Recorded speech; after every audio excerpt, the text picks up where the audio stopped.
सारे भाइयों ने राम राम भाई। हाल फिलहाल हम जंतर मंतर दिल्ली मौजूद हैं और हमारे साथ काफ़ी पहलवान, काफ़ी पुराने पहलवान, ओल्ड इज गोल्ड जुड़े हैं, जो सारे के सारे जंतर मंतर पर धरने पर बैठे पहलवानों को समर्थन देने आए हुए हैं। समर्थन देने आए नहीं हुए हैं बल्कि दिन रात यहीं रहते हैं।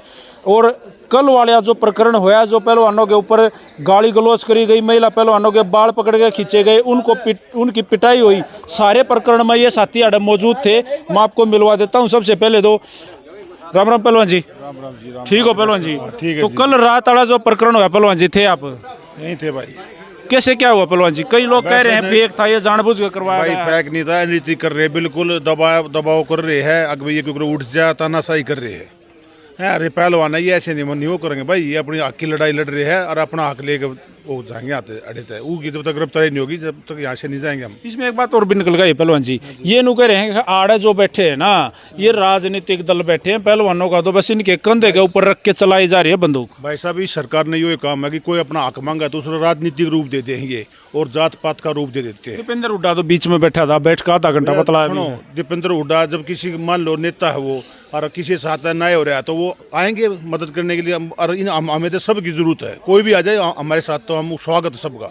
नहीं, रणनीति नेताओं की है या पहलवानों की है? पहलवानों की है। नेताओं का क्या इसमें? हम तो अपनी लड़ाई लड़ रहे हैं, कोई हमारे साथ हमारा साथ देने आएगा, हम उसका स्वागत करेंगे, चाहे किसी भी पार्टी से हो। किसी पार्टी से, बीजेपी से आ जाओ, कोई भी आ जाओ। अच्छा, एक बात और बड़ी उठ के आई है कि भाई डेली इतना बड़ा धरना चल रहा है, लाखों रुपया खर्चा रोज हो रहा है, फंडिंग कहाँ से हो रही है सर? किस चीज़ की फंडिंग? कोई खर्चा नहीं है, सब अपना जो ये लोग आ रहे हैं सब अपना खर्चे पे उस पे आ रहे हैं, किसी का खर्चा वो नहीं है। तो ये क्या कहना चाहोगे सीधे सीधे जो सवाल उठा रहे हो? मैं यहाँ रहा हूँ तो मैं अपनी जेब से खर्चा कर रहा हूँ, किसी से कुछ नहीं? अपनी जेब से नहीं, किसी का कोई खर्चा नहीं है। ये क्या है, सेब यहाँ पे सेब है, चाय पानी है, वो तो इसमें कितना बड़ा खर्चा नहीं है भाई। इतनी बड़ी बड़ी रैलियाँ करती है, इतना इनके पास कहाँ से आता है इतना हो जी? तो टोटल फंडिंग सब आप अपनी जेब से चल रही है? इनके पास भाईचारा है, बहुत बड़ा भाईचारा है। पूरा हरियाणा, यूपी, पंजाब सब कुछ यही है, सब यही है। तो हटोगे नहीं? नहीं बिल्कुल नहीं भैया। चाहे कुछ भी हो? कुछ भी क्या, अपना जब तक गिरफ्तारी नहीं, जब तक यहाँ से नहीं जाएंगे। कल जैसे प्रकरण चाहे रोज हो, आप नहीं हटोगे? रोज चाहे अभी कर लो भाई, कोई दिक्कत नहीं है जी। राम राम पहलवान जी। राम राम जी। राम राम भाई साहब। राम राम भाई।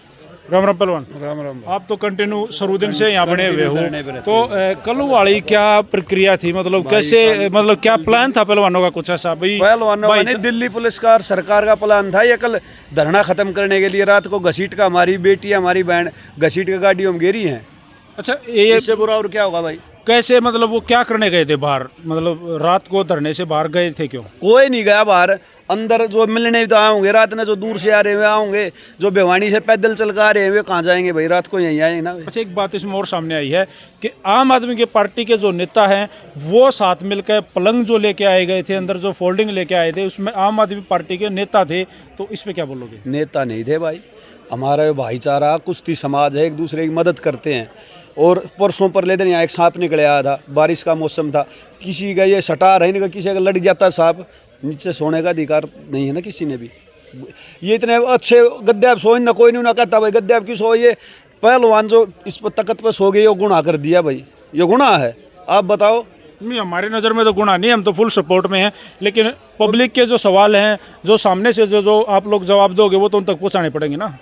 जो बाब ये है भाई, सोने सुविधा भी चाहिए। और सबसे हमने ना, हम अपने घर चले जाएंगे, खाड़े हम चले जाएंगे, सब खाड़े हम चले जाएंगे, किसी ने कोई मतलब नहीं अड़ बैठने। ब्रजभूषण की गिरफ्तारी करवाओ, उसने अंदर करो जी। जो तो एक्ट है उस पर एक्ट, FIR की कॉपी अब तक नहीं मिल रही। वो तो ये कह रहा है कि मेरा इस्तीफा पकड़ो, लेके जाओ। पत्रकारों से बोला है भाई, ये इस्तीफा मैं दे रहा हूँ, उनको दो, उनको बोलो अपने टेम्पो में बैठे निकलो। उसका टाइम पूरा हो लिया, इस्तीफा के देगा, कितने दिन रह रहे उसके? 3 बार मन लिया, कब तक मने जाएगा?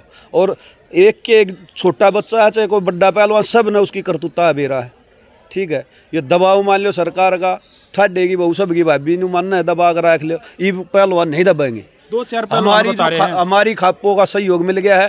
हर बॉर्डर पे 20-20, 30-30, 50 पर ट्रैक्टर आने लाग रहे भर के। दिल्ली ने वो एक काम कर देंगे जो किसान आंदोलन में था, 26 जनवरी में ट्रैक्टर हंडे थे ना, न्यू सब गम फेर हो जाएगा। वे जाट्स हैं, वे पहलवान है, वे किसान है, और पहलवान की कोई जाति ना होती भाई। 36 बिरादरी से पहलवान डायरेक्ट कह रहे हैं एक परिवार के जीजा साड़ी हैं, इस तरह का कुछ ना है। एक बात बताओ, सटार तो एक घर में और कट जाएंगे, नेरे नेरे बैठ जाए जी। बिल्कुल, कौन पहलवान नहीं आया? नहीं बता दो। अड़ सब थे, और भाई जब मान गए थे, जब सारे धरोहर बैठी थी देश की, जब मान गया था वो 2-3 दिन जब भी बैठे थे, जब मान गया था इब उन्हें पहलवान चाहिए अड़ सब।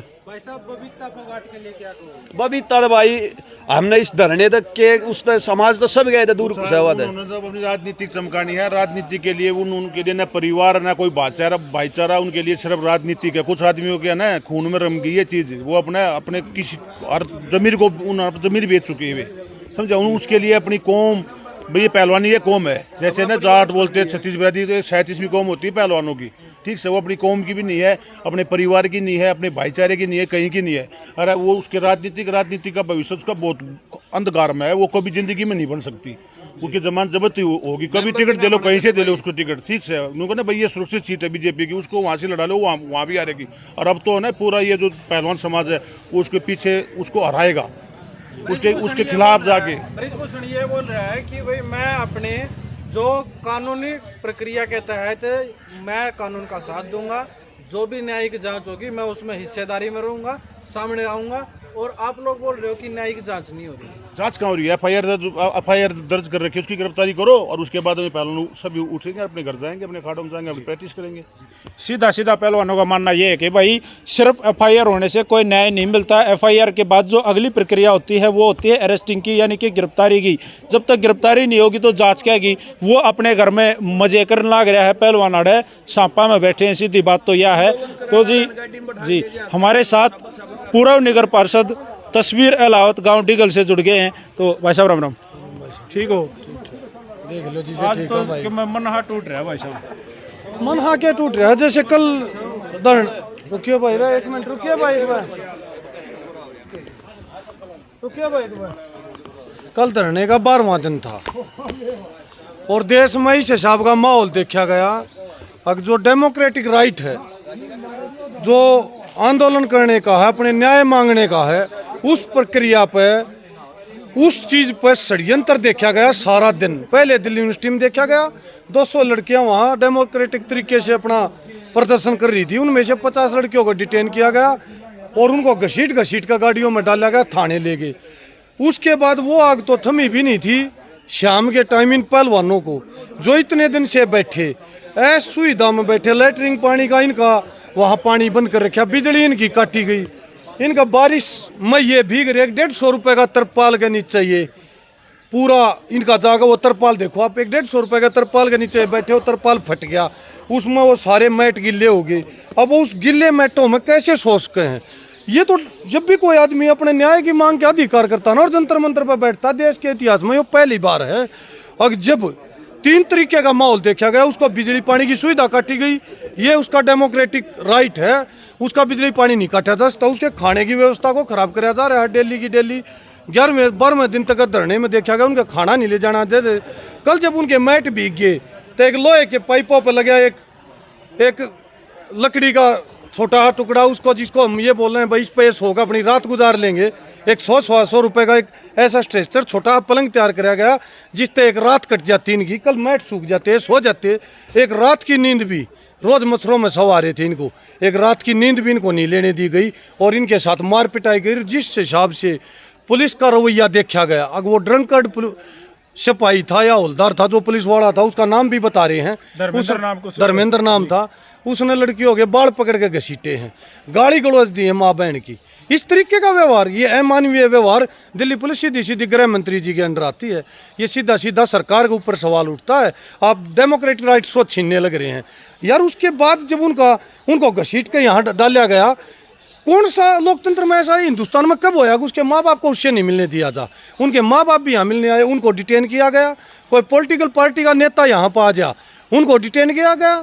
दीपेंद्र हुड्डा का बार बार में नाम ले रहे हैं, दीपेंद्र हुड्डा को बदनाम ये सांसद इसलिए कर रहा है, सीधे उसी संसद में तो वो सांसद बैठता, उसी में वो एक सांसद जो 800 सांसदों में 2 बार का सर्वश्रेष्ठ सांसद चुना गया, एक सांसद जो हिस्ट्री सीटर 800 सांसदों में सबसे बड़ा गुंडा है, एक सांसद जिसने देश में ऐसी पॉलिसी बनाई जहाँ धर्म और लिंग के आधार को ना देख के सीधे मेडल ले आओ, पदक पाओ, पद पाओ, ऐसी व्यवस्था कायम करी। 1000 करोड़ 1-1 करोड़ के इनाम दिए गए, ओडी गाड़ियाँ दी गई, BMW गाड़ियाँ दी, एक नई ऊंचाई दी पहलवानों को। वो कुश्ती जिसमें एक 70 से लेकर 1 लाख रुपए तक का बड़े से बड़ा इनाम देश में होया करता, उसको एक नया आयाम दिया, एक नई रुचि बनवाई देश में।